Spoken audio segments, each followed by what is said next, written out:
The story of the Lost Colony begins not with an ending, but with a hope. As bright and boundless as the Atlantic Ocean itself, it begins in the bustling, jostling port of Plymouth, England, in the year of our Lord, 1587. The air, thick with the scent of tar and salt and damp stone, was also filled with something less tangible, the scent of possibility. It was a time when the world felt as though its edges were still being drawn, when maps held vast, empty spaces marked only with the fanciful curls of a cartographer's imagination and the words, "Here be dragons." For the 117 souls gathered on the docks, men, women, and children, those empty spaces were not a source of fear, but a promise. They were a promise of land, of freedom, of a life built with their own hands, away from the rigid structures and shadowed alleyways of the old world. They were farmers, artisans, and families, their faces etched with a mixture of apprehension and a fierce, quiet determination. They were not hardened soldiers or swashbuckling adventurers, but ordinary people about to embark on an extraordinary journey. Their leader was a man named John White. He was not a military man, but an artist, a cartographer, a man whose hands were more accustomed to the delicate touch of a paintbrush than the hilt of a sword. He saw the world in shades of color and light, and in the faces of his fellow colonists he saw a living portrait of courage. His own heart was a vessel carrying a precious cargo of personal hope, for among the colonists were his daughter Eleanor and her husband, Ananias Dare. Eleanor was with child, and the thought of his grandchild being born in a new, unspoiled land was a vision that fueled John White's every action. It was a dream painted in the vibrant greens of untouched forests and the brilliant blue of a Virginian sky. The ships that would carry them were not grand galleons of war, but sturdy, workaday vessels. The Lion, a flagship of sorts, and a smaller flyboat. They bobbed at the quay, their timbers groaning a low, constant song, their masts like a leafless forest against the gray English sky. The colonists moved in a slow, deliberate procession, carrying their worldly possessions in wooden chests and canvas sacks. There were tools for building and farming, axes, saws, hoes, and spades. There were seeds for planting peas, beans, and English grains. There were pewter dishes, woolen blankets, and a few cherished heirlooms, a carved wooden bird, a lace shawl, a leather-bound Bible, small, solid anchors to a life they were leaving behind forever. John White stood on the deck of the Lion, his sketchbook in hand, though he made no move to draw.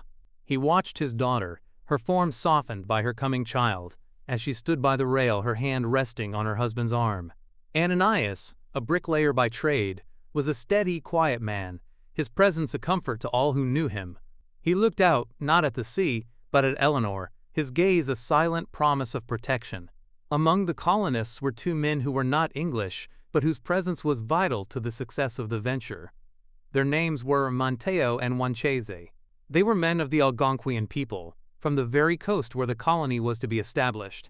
They had been brought to England on a previous expedition, had learned the Englishman's tongue, and had seen the strange, crowded world of London.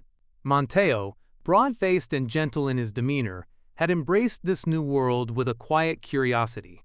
He believed in the possibility of friendship, of two peoples sharing one land.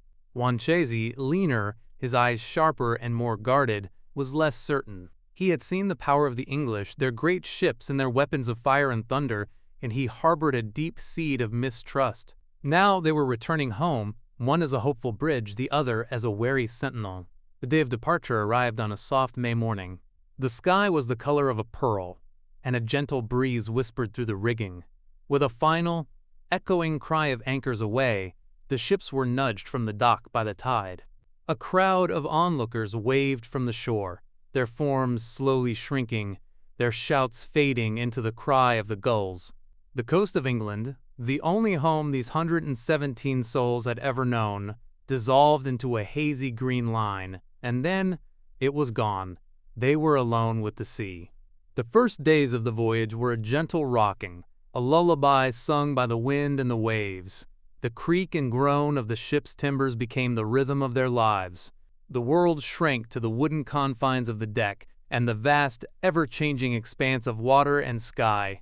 By day, the sun warmed their faces, and the sea was a sheet of hammered silver, stretching to an impossibly distant horizon. By night, the sky was a velvet cloth strewn with diamonds, more stars than any of them had ever seen in the smoke-hazed skies of England. The moon laid a trembling path of light upon the water, a road that seemed to lead to the very edge of the world. John White spent many hours on deck, his sketchbook finally open. He drew the curve of a dolphin's back as it leaped from the waves, the intricate patterns of the rigging against a dawn sky, the faces of his fellow colonists, their expressions a mixture of boredom, seasickness, and quiet contemplation. He sketched Eleanor, her face serene as she gazed out at the endless blue, her hands resting protectively over her belly. He felt a profound sense of peace in these moments, a belief that they were moving not into emptiness, but towards a destiny that was waiting to be written. But the ocean was not always a gentle cradle. Storms would gather on the horizon, mountains of dark cloud that turned the sea from silver to a churning, angry gray. The wind would shriek through the masts, and the ship would be tossed about like a child's toy. Rain, cold and hard, would lash the decks. In these moments, the colonists would huddle below, listening to the roar of the storm, the crash of waves against the hull, their prayers a low murmur beneath the fury of the elements. They were small and fragile in the face of such power, a tiny flicker of human hope in the midst of a vast, indifferent wilderness of water. Yet, the storms always passed. The sun would break through the clouds, the sea would calm its temper, and the steady, comforting rhythm of the voyage would return. The journey was long, stretching from weeks into months. Fresh water was rationed, the food became monotonous, salted meat and hard dry biscuit. But a community began to form, forged in the shared experience of their long passage. Friendships were made over mending sails or peeling potatoes in the galley. Stories were told in the quiet twilight hours, tales of home, of childhood spent in green English fields, of hopes for the future. The children, resilient as always, made the ship their playground, their laughter a bright, clear sound that cut through the constant sigh of the sea. Their first glimpse of the New World was not the verdant coast they dreamed of, but the low-lying islands of the Caribbean. They stopped for fresh water and food, and the colonists stepped onto land for the first time in months. The air was heavy with the scent of unknown blossoms and damp earth. The heat was a physical presence, wrapping around them like a wet blanket. Here they encountered strange fruits and brilliantly colored birds, wonders that John White eagerly captured in his sketchbook. It was also here that the first real discord began to surface, centered around the pilot of the fleet, a Portuguese navigator named Simon Fernandes. He was a master mariner, there was no doubt, but he was a man driven by his own ambitions, chief among them the profitable pursuit of Spanish prize ships. He grew impatient with the slow progress of the colonists, viewing them as a hindrance to his own designs. He began to make decisions without consulting Governor White, his manner becoming increasingly arrogant and dismissive. The plan, carefully laid out by Sir Walter Raleigh, the expedition sponsor, was to sail north to the Chesapeake Bay.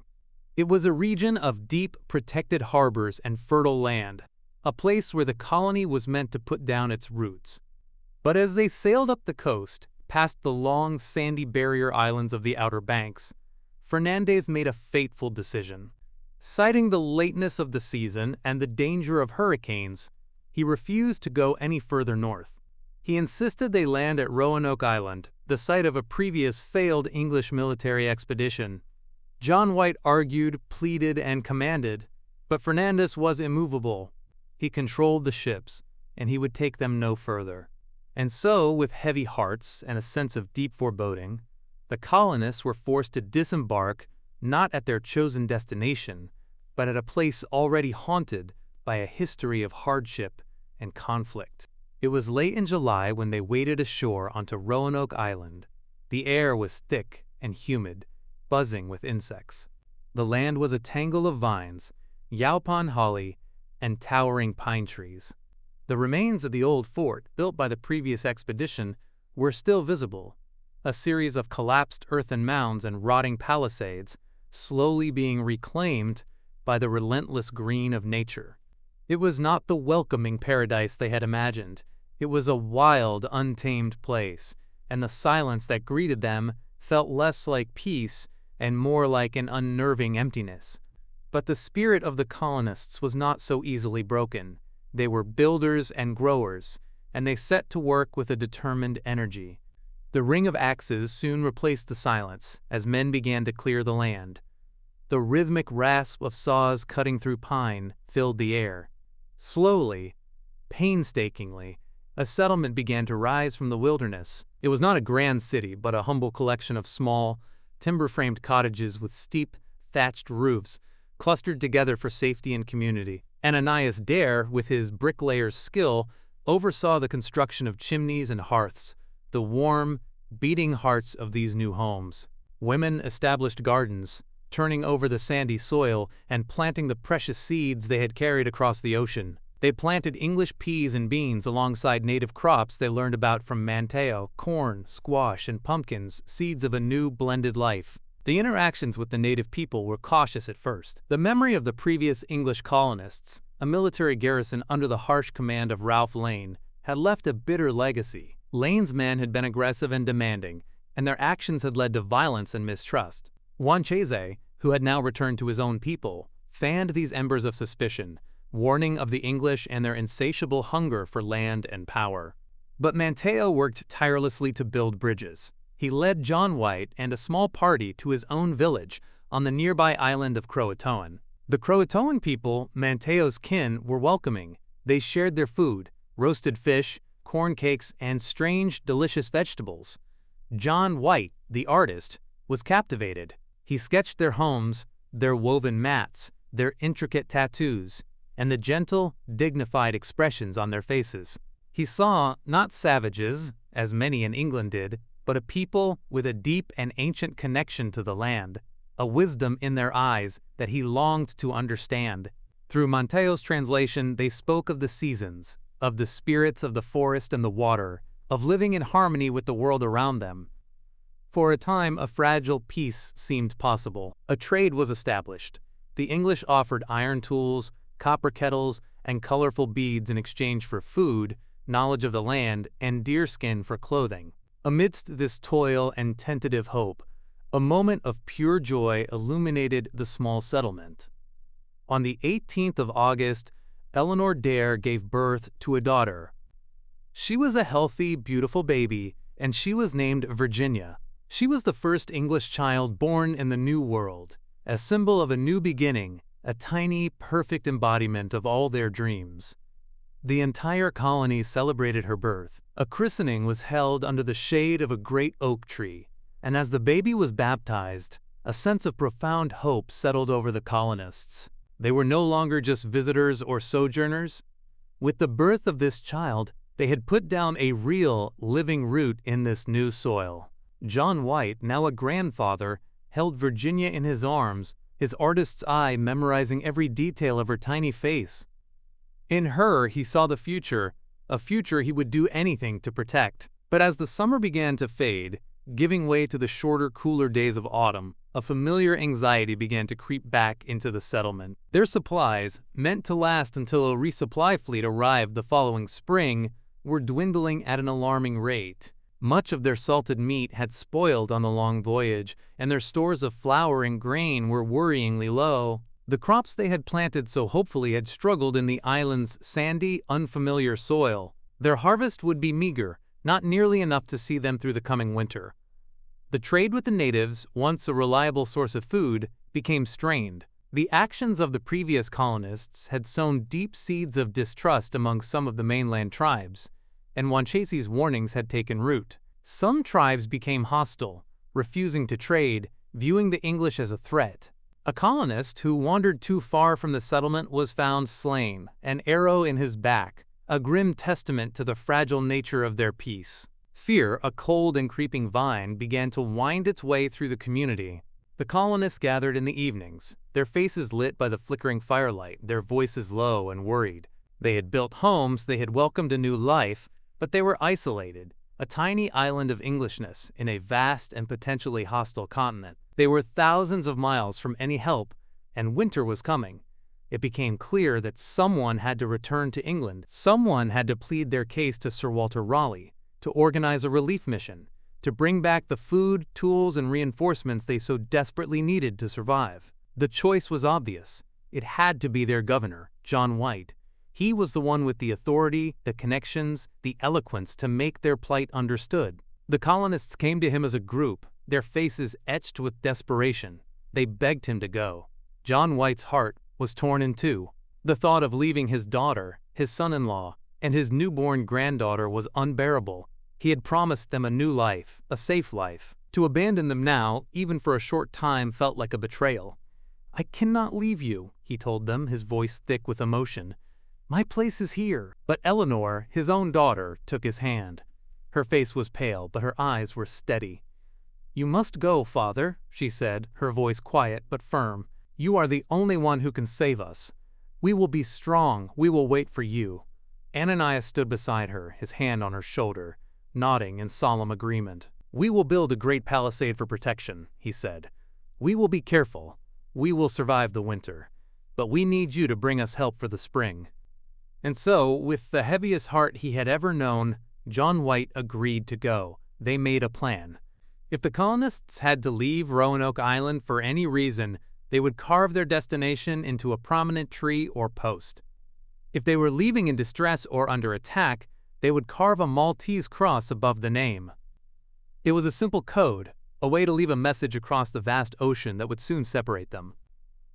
In late August, just a handful of days after the christening of his granddaughter, John White boarded the flyboat for the long journey home. The entire colony gathered on the shore to see him off.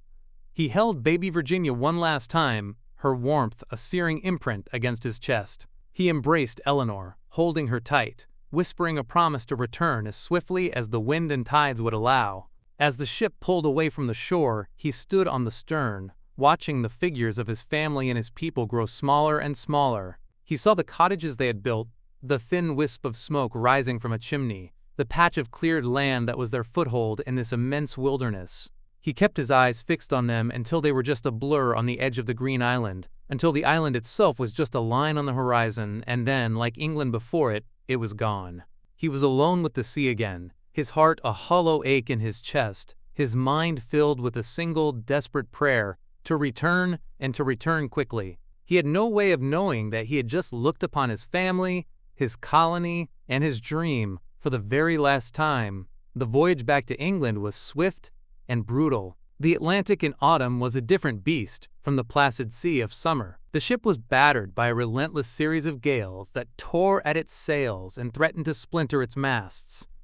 John White, consumed by his own worries, barely noticed the hardships of the journey. His mind was in Roanoke, picturing the coming winter, praying for the safety of the 116 souls he had left behind. He arrived in England in November to find a nation in a state of high alarm. The air was not filled with talk of colonial ventures and New World dreams, but with the grim, urgent whispers of war.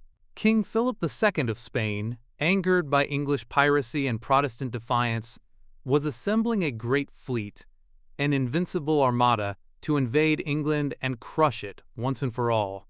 Every available ship, every able-bodied sailor, every barrel of gunpowder was being commandeered for the defense of the realm. The nation was holding its breath, its eyes fixed, not on the western horizon of promise, but on the southern horizon of threat. John White's pleas for a relief mission for a small, distant colony fell on deaf ears. Sir Walter Raleigh, his patron, was sympathetic but powerless, his own resources now tied up in the war effort.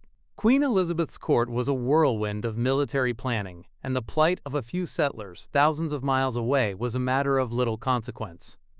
White's days turned into a nightmare of frustration. He haunted the docks, he petitioned nobles, he wrote desperate letters.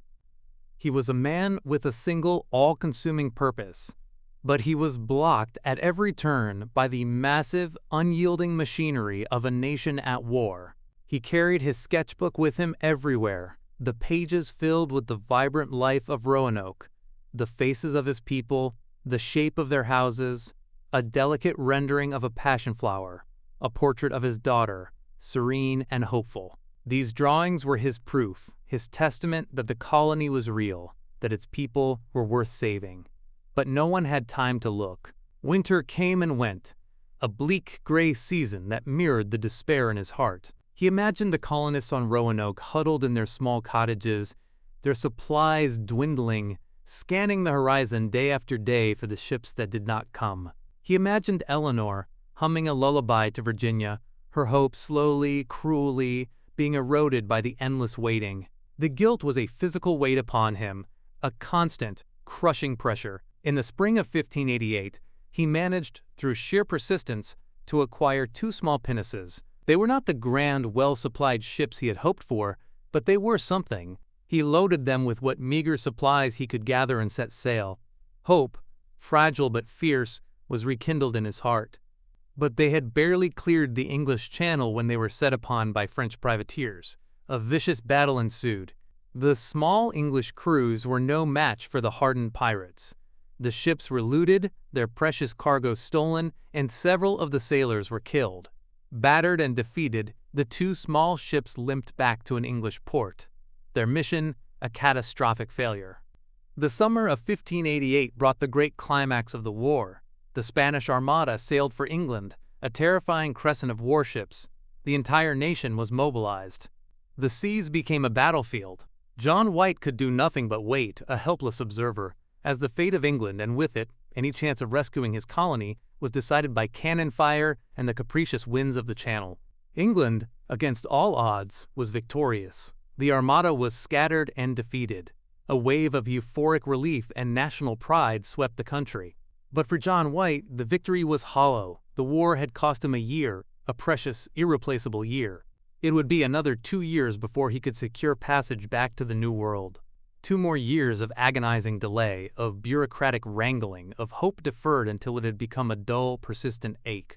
The war with Spain dragged on, and ships were still needed for military and privateering ventures.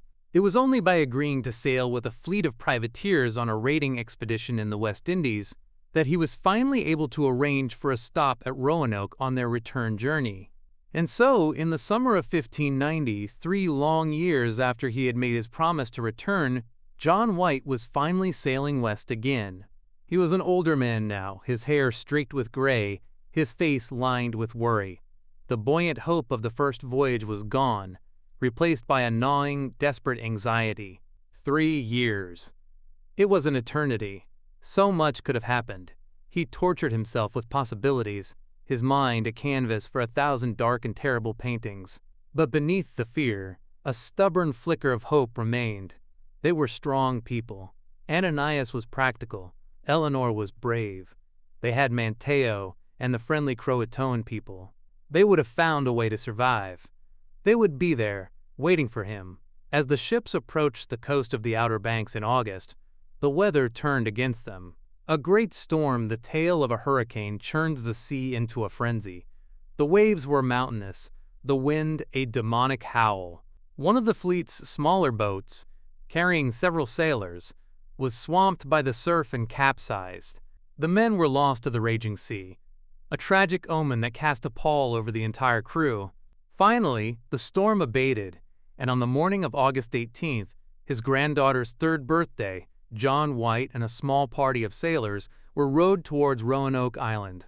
As they neared the shore, his heart pounded in his chest. He strained his eyes, searching for any sign of life. He cupped his hands to his mouth and shouted, his voice swallowed by the sound of the surf. There was no reply. He expected to see the familiar cluster of cottages, the smoke from their chimneys a welcoming plume against the sky. He expected to see boats pulled up on the beach, or people running to the shore to greet them. But there was nothing. Only the dense, silent green of the trees and the empty stretch of sand. The silence was profound, unnatural. It was the silence of a place that had been abandoned. They landed the boat and walked cautiously towards the settlement site. A feeling of dreamlike dread settled over John White. The air was heavy and still. The path to the settlement was overgrown with weeds and creeping vines, as if no one had walked it for a very long time. When they reached the clearing where the houses had stood, he stopped, his breath catching in his throat. The cottages were gone, every single one. They had not been burned or destroyed in a fight. They had been carefully, methodically dismantled. The foundations were still visible, faint outlines in the overgrown grass, but the structures themselves had vanished, as if the colony had been neatly packed up and carried away. In place of the village, a great palisade had been built, a high, sturdy defensive wall made of thick tree trunks, just as Ananias had promised. It enclosed the area where the main settlement had been. It was a sign of forethought. of careful planning, not of a panicked flight. There were no bones, no graves, no signs of a struggle or a battle. There were no scattered possessions, no bloodstains, no evidence of violence or tragedy. There was only the overwhelming, eerie emptiness. It was as if the 116 men, women, and children had simply dissolved into the humid air, leaving no trace behind. John White's eyes darted everywhere, searching for a clue, for the message they had agreed upon. His heart hammered against his ribs. Then, one of the sailors called out. On one of the main posts of the palisade entrance, a word had been carved in bold, clear Roman letters: Croatoan. White stared at the letters, his mind racing. Croatoan. It was the name of the nearby island. It was the home of Manteo and his people, their friends, their allies. He remembered their agreement with a surge of relief that was so powerful it almost brought him to his knees. They were to carve their destination. And they had. They had gone to Croatoan. He searched the carving, his fingers tracing the deep grooves in the wood. He looked above it, around it, on all the nearby posts. There was no Maltese cross. The absence of the cross was as significant as the presence of the word. It meant they had not left in distress. They had left willingly, in an organized fashion. They were safe. They had simply moved. A little distance away, on another tree, they found a second, partial carving. Just 3 letters: C-R-O. It looked as though the carver had started their message there and then thought better of it, choosing the more prominent post at the entrance instead. A wave of hope, immense and bright, washed away the dread. They were alive. His family was alive. They were with Manteo, on Croatoan Island, just 50 miles to the south. All he had to do was go to them. He returned to the ship, his spirit renewed. He explained his discovery to the captain. The plan was simple. They would sail for Croatoan at first light. But the sea and the sky had other plans. That night the storm, which had been lurking on the horizon, returned with a vengeance. The wind rose to a furious gale. The ships strained at their anchors, their timbers groaning under the assault of the wind and waves. One of the great anchor cables snapped with a sound like a cannon shot, and the ship was nearly driven onto the shore. The sailors, already spooked by the earlier drownings and the eerie silence of the island, began to panic. The captain, his face grim, told White that it was impossible. The weather was too dangerous, their anchors were failing, and his men were on the verge of mutiny. They could not risk a landing on the treacherous, storm-lashed coast of Croatoan.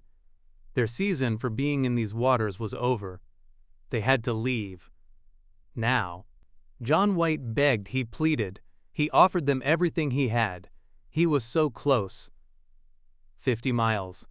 A half-day's sail separated him from his family, from the answer to the mystery, from the end of his 3-year nightmare. But the captain's decision was final. The safety of his ship and his remaining crew came first. With the storm still raging around them, they weighed their one remaining anchor and steered the ship away from the coast, turning its bow east, towards the open sea, towards England. John White stood on the deck, drenched by the rain and the sea spray, his body numb with a cold that had nothing to do with the weather. He watched the dark shape of the land that held his daughter, his granddaughter, his entire world, recede into the churning gray of the storm until it was swallowed by the horizon. He had come so far, he had been so close, and he had failed. He would never again have the means to return. He would live out the rest of his days in England, an old man haunted by a memory and a single, tantalizing word carved on a wooden post. He would forever be tormented by the image of a silent, empty settlement and the quiet, unanswered question that hung in the air like the humid mist of a Carolina morning.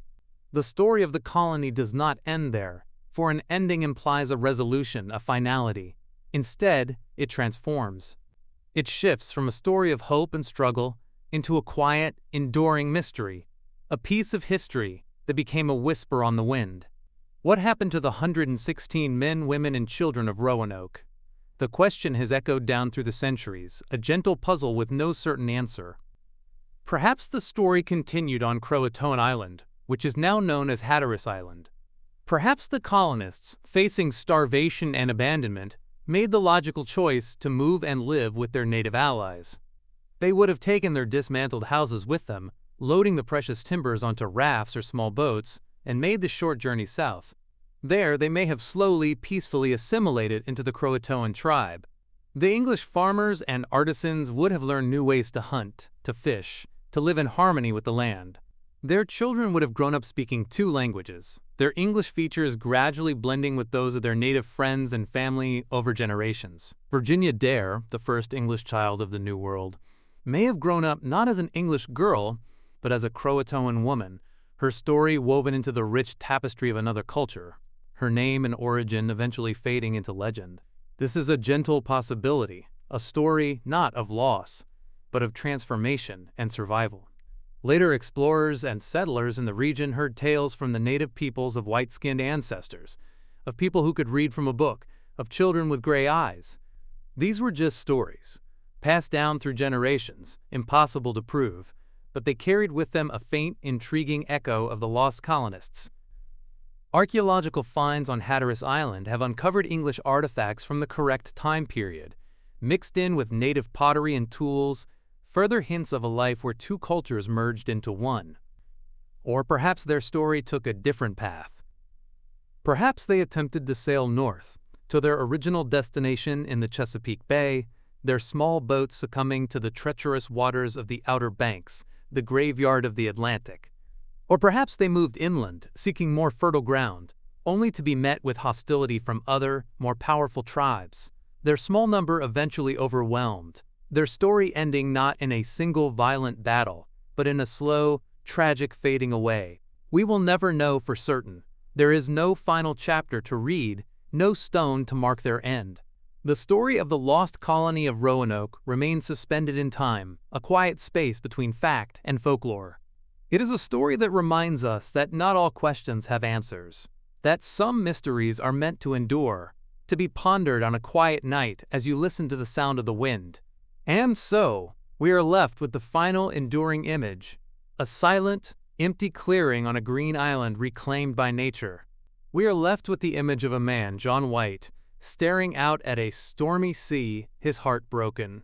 And we are left with that single cryptic word, carved so carefully into a wooden post, a word that was meant to be a beacon of hope, a clue, a destination, but which became instead the quiet, final whisper of 117 vanished souls. Croatoan, the word hangs in the air, a testament not to a tragedy, but to a profound and peaceful mystery, a bedtime story told by history itself, with an ending that was never written. And so, the mystery sleeps, and perhaps, now, you can too.